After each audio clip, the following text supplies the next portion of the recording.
में एक नौजवान लड़का जैक रहता था। जैक एक एथलेटिक चाइल्ड था और उसे स्पोर्ट एक्टिविटीज़ में बहुत इंटरेस्ट था। लेकिन जब भी वो अपनी फुल एफर्ट्स और स्ट्रगल स्पोर्ट्स में कंज्यूम करता तो उसे सख्त थकन और कमज़ोरी महसूस होने लग जाती। एक दिन उसने प्रोटीन डाइजेशन की अहमियत के बारे में जाना और तब उसको ये एहसास हुआ कि उसकी ज़िंदगी में कुछ चीज़ों की कमी है। इस बात ने उसको मोटिवेट किया कि वो प्रोटीन्स की डाइजेशन के बारे में जाने और अपनी ज़िंदगी में तब्दीली ला सके। Protein, the building blocks of life. Protein digestion की ह्यूमन के लिए बहुत अहमियत है। प्रोटीन डाइजेशन के थ्रू हम प्रोटीन्स को ब्रेक डाउन करके अपने जिस्म के पावर हाउस यानी कि मसल्स को ताकत देने के लिए इस्तेमाल करते हैं। प्रोटीन सिर्फ कोई न्यूट्रिएंट्स नहीं बल्कि ये हर तरह की ग्रोथ, रिपेयरिंग और बॉडी मेंटेनेंस के लिए इम्पॉर्टेंट बिल्डिंग ब्लॉक्स का काम करती हैं। अगर प्रोटीन्स ना हो तो हमारा जिस्म टूट फूट का शिकार हो जाएगा और ज़िंदगी को बरकरार रखने के लिए ज़रूरी एनर्जी नहीं बना सकेगा। इसलिए प्रोटीन डाइजेशन सिर्फ ज़रूरी नहीं बल्कि ये हमारे वजूद को बरकरार रखने के लिए भी इंतहाई अहम है। Types of protein in our daily food intake. हमारी रोज़मर्रा की खुराक में प्रोटीन्स की दो अहम इकसाम पाई जाती हैं जिनमें कंप्लीट और इनकम्प्लीट प्रोटीन्स शामिल हैं। इन प्रोटीन टाइप्स के दरमियान फ़र्क को समझना हर इस शख्स के लिए बहुत ज़रूरी है जो सेहतमंद ग़िज़ा को बरकरार रखना चाहता है। Complete proteins meat, fish, poultry, eggs और मिल्क प्रोडक्ट्स में पाई जाती हैं। इन खानों में वो तमाम ज़रूरी अमाइनो एसिड्स होते हैं जो हमारे मसल्स के बिल्डअप और रिपेयर के अलावा दीगर अहम मॉलिक्यूल्स, एंजाइम्स और हार्मोन्स वगैरह की प्रोडक्शन के लिए भी ज़रूरी होते हैं। दूसरी तरफ इनकम्प्लीट प्रोटीन्स हम प्लांट बेस्ड प्रोडक्ट से हासिल करते हैं जैसा कि लेग्यूम्स, ग्रेन्स, नट्स और सीड्स वगैरह। अगरचे ये ग़िज़ाएँ बहुत से इम्पॉर्टेंट न्यूट्रिएंट्स का बेहतरीन ज़रिया हैं लेकिन इनमें अक्सर एक या एक से ज़्यादा एसेंशियल अमाइनो एसिड्स की कमी होती है। अलबत्ता मुख्तलिफ प्लांट बेस्ड प्रोटीन्स का इस्तेमाल जैसा कि राइस के साथ बीन्स और पीनट बटर के साथ होल ग्रेन ब्रेड वगैरह के थ्रू जिस्म के लिए तमाम एसेंशियल अमाइनो एसिड्स हासिल किए जा सकते हैं। इस पॉइंट पर यह नोट करना ज़रूरी है कि एनिमल बेस्ड फूड्स में आमतौर पर कंप्लीट प्रोटीन्स पाई जाती हैं लेकिन उनमें सैचुरेटेड फैट्स और कोलेस्ट्रॉल भी ज़्यादा हो सकते हैं जो दिल की बीमारी और दीगर सेहत के मसाइल का ख़तरा बढ़ा सकता है।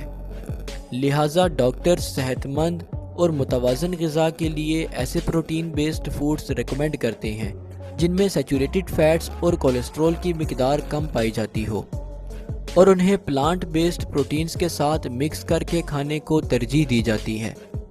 आखिरकार प्रोटीन्स की मुख्तलिफ इकसाम को समझकर और अपनी खुराक में प्रोटीन के मुख्तलिफ ज़राए को शामिल करके आप इस बात को यकीनी बना सकते हैं कि आपके जिस्म को वो तमाम एसेंशियल अमाइनो एसिड्स मिल रहे हैं जिनकी बॉडी को बेहतरीन तरीके से काम करने के लिए ज़रूरत है।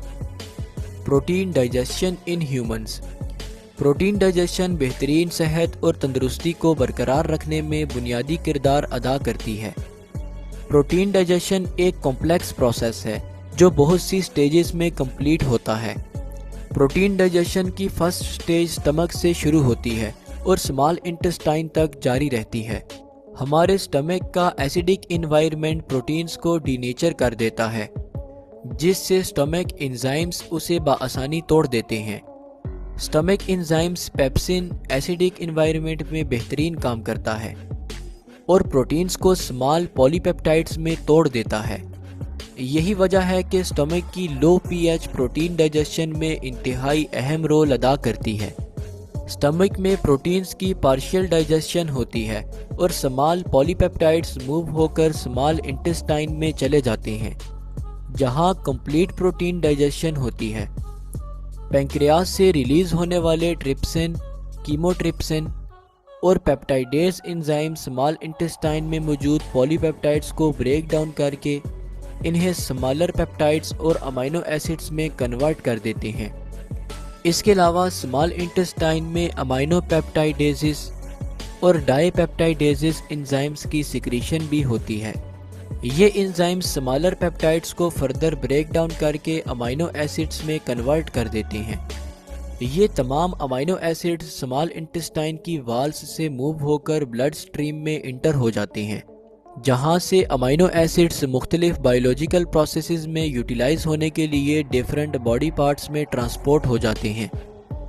अमाइनो एसिड्स बहुत से बायोलॉजिकल प्रोसेसेस में अहम किरदार अदा करते हैं, जैसा कि टिश्यूज़ की फॉर्मेशन और रिपेयरिंग, एंजाइम्स और हार्मोन्स की प्रोडक्शन, इम्यून फंक्शंस को सपोर्ट करना और बॉडी में फ्लूइड्स और इलेक्ट्रोलाइट्स को मेंटेन और बैलेंस रखना वगैरह। हमारे जिस्म के सही से फंक्शन परफॉर्म करने के लिए प्रॉपर प्रोटीन डाइजेशन इंतहाई ज़रूरी है, क्योंकि इनकम्प्लीट डाइजेशन बहुत से हेल्थ इश्यूज़ क्रिएट कर सकती है, जैसा कि माल एब्जॉर्प्शन, न्यूट्रिएंट्स डेफिशिएंसी और हत्ता के क्रॉनिक डिजीज़ जैसा कि लिवर और किडनी फेलियर वगैरह। लिहाजा सेहतमंद और मुतवाज़न ग़िज़ा और प्रॉपर डाइजेशन और प्रोटीन एब्जॉर्प्शन बेहतरीन सेहत और तंदुरुस्ती के लिए ज़रूरी है। Understanding digested protein metabolism. Small intestine की वाल्स से एब्जॉर्ब होकर अमाइनो एसिड्स लिवर में पहुंच जाते हैं। लिवर में अमाइनो एसिड एनर्जी प्रोडक्शन और मुख्तलिफ बायोलॉजिकल प्रोसेसेस में इस्तेमाल होने के लिए बहुत से मेटाबॉलिक पाथवेज से पास होते हैं। हमारा लिवर डाइजेस्टेड प्रोटीन्स की मेटाबॉलिज्म में अहम रोल अदा करता है। लिवर में अमाइनो एसिड्स या तो न्यू प्रोटीन्स की फॉर्मेशन के लिए इस्तेमाल होते हैं या फिर एनर्जी प्रोडक्शन के लिए फर्दर ब्रेक डाउन हो जाते हैं। अमाइनो एसिड्स ग्लूकोजेनेसिस पाथवे के थ्रू ग्लूकोज में कन्वर्ट हो सकते हैं, जो बाद में एनर्जी प्रोडक्शन के लिए इस्तेमाल होता है।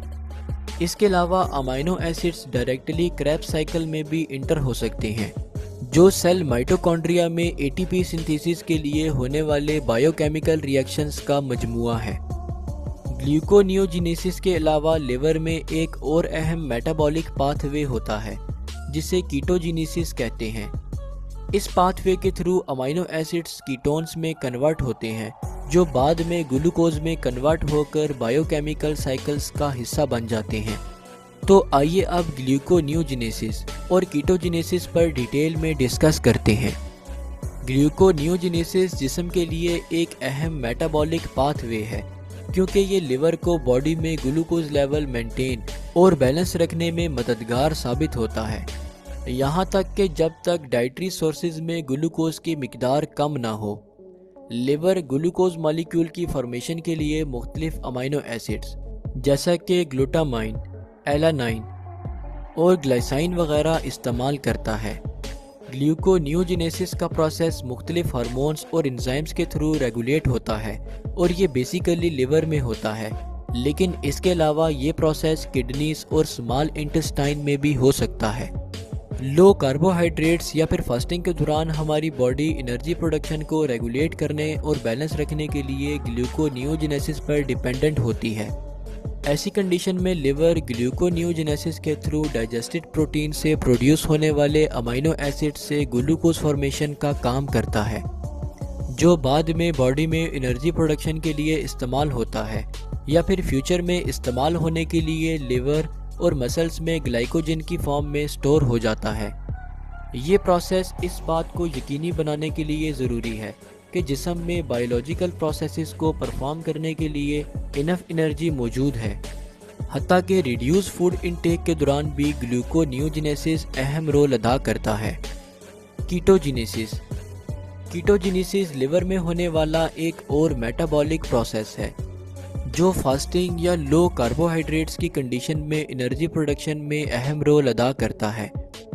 इस प्रोसेस में लिवर फैटी एसिड्स और अमाइनो एसिड्स को कीटोन बॉडीज में कन्वर्ट करता है, जिन्हें लो ग्लूकोज लेवल की कंडीशन में एनर्जी प्रोडक्शन के लिए इस्तेमाल किया जा सकता है। कीटोजेनेसिस के दौरान प्रोड्यूस होने वाली कीटोन बॉडीज में एसीटोन, एसीटो एसीटेट और बीटा हाइड्रोक्सोब्यूटेरेट शामिल हैं। ये कीटोन बॉडीज एनर्जी प्रोडक्शन के लिए मुख्तलिफ बॉडी ऑर्गन्स जैसा कि ब्रेन, हार्ट और स्केलेटल मसल्स वगैरह में ट्रांसपोर्ट की जाती हैं। लो ग्लूकोज लेवल्स के दौरान हमारा जिस्म कीटोन बॉडीज़ को एनर्जी प्रोडक्शन के अल्टरनेटिव पाथवेज के तौर पर इस्तेमाल कर सकता है। जैसा कि प्रोलॉन्ग्ड फास्टिंग या लो कार्बोहाइड्रेट्स के दौरान। इस सब से ये कंक्लूजन निकलता है कि प्रोटीन डाइजेशन एक कॉम्प्लेक्स प्रोसेस है जिसमें प्रोटीन्स ब्रेक डाउन होकर स्मॉल पेप्टाइड्स और अमीनो एसिड्स में कन्वर्ट हो जाती हैं, जो आसानी से हमारी बॉडी में एब्जॉर्ब और इस्तेमाल हो सकते हैं। डाइजेशन के बाद प्रोटीन कंपोनेंट्स या तो न्यू प्रोटीन्स की फॉर्मेशन में इस्तेमाल होते हैं या फिर ग्लूकोनियोजिनेसिस, क्रैब साइकिल या कीटोजेनेसिस के थ्रू